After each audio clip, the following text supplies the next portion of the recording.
अऊज़ु बिल्लाहि मिनश्शैतानिर्रजीम बिस्मिल्लाहिर्रहमानिर्रहीम औ कज़ुलुमातिन फ़ी बहरिल लुज्जिय्यिन यग़शाहु मौजुम मिन फ़ौक़िही सहाबुन ज़ुलुमातुन बादुहा फ़ौक़ बाद इज़ा अख़रज यदहु लम यकद यराहा वमन लम यजअलिल्लाहु लहु नूरा फ़मा लहु मिन नूर।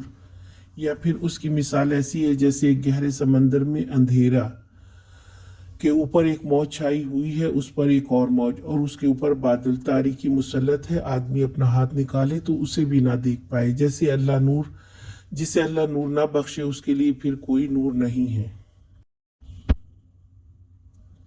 गलत काम करने वालों के काम की मिसाल ऐसी है जैसे गहरा तलातुम समंदर और ऊपर नीचे हर तरफ अंधेरा ही अंधेरा है। ऐसे शख्स की अंदरूनी बैरूनी सारी कैफियत जहालत पर मबनी है।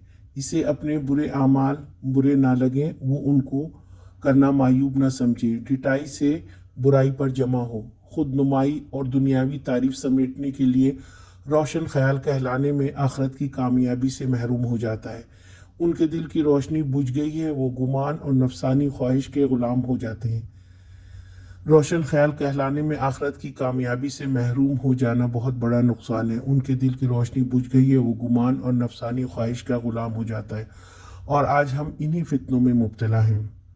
मुसलमान अपने इस्लामी शार से दूर होता जा रहा है, तो फिर अल्लाह ताला ऐसे बेपरवाह शख्स को नूर हिदायत नहीं देता, और जिसे अल्लाह हिदायत ना दे वो बर्बाद हो गया।